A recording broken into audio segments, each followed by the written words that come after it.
Samedi dernier, Benoît Magimel a découvert que son domicile parisien a été cambriolé. Selon les informations du journal du dimanche et d'Actu 17, le ou les auteurs de ce vol par effraction ont dérobé des montres et de la maroquinerie de luxe pour un préjudice d'une somme mirobolante. D'après les informations du journal du dimanche et d'Actu 17, Benoît Magimel a récemment été victime d'un cambriolage à son domicile parisien, dans le 16e arrondissement, avec un préjudice estimé à 150 000 €. Le ou les auteurs de ce vol sont parvenus à déjouer la surveillance vidéo, précisent nos confrères, en ajoutant que les investigations ont été confiées à la Brigade de répression du banditisme, BRB.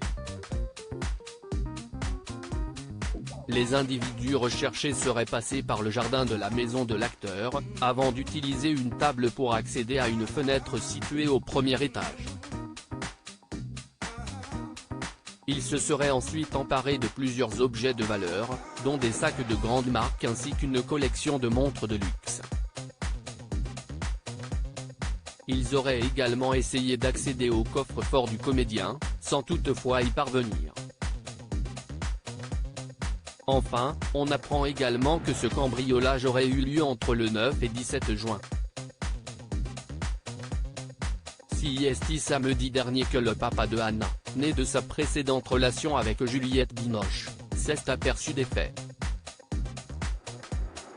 Pour rappel, l'actualité de Benoît Magimel a été chargée dernièrement, lui qui est devenu en février dernier le premier acteur de l'histoire à obtenir le César du meilleur acteur dans un premier rôle 2 fois d'affilée.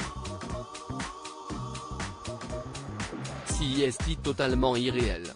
C'est encore mieux la 3e fois, il avait obtenu le César du meilleur acteur dans un second rôle en 2016 pour La tête haute d'Emmanuel Berco, note de la rédaction. Merci à mes compatriotes polynésiens qui m'ont accompagné, qui m'ont donné la réplique, qui m'ont nourri. Franchement c'est beau, ça fait vraiment du bien.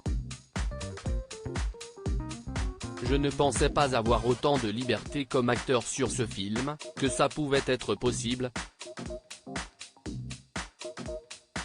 Ce soir est un moment assez fou, je suis très touché, avait-il déclaré après avoir reçu son 2e trophée, pour Pacifiction, Tourment sur les îles d'Albert Serra. L'année dernière, c'est pour son rôle dans De son vivant d'Emmanuel Berco, encore, qu'il avait été sacré. Plus récemment, il était au Festival de Cannes pour défendre le film La Passion de Dodin Bouffant dans lequel il donne la réplique à Juliette Binoche, la mère de sa fille donc, avec qui il s'est montré très complice sur le tapis rouge de l'événement. À noter qu'il est en ce moment à l'affiche de la comédie Omar la fraise de Lias Belkedar.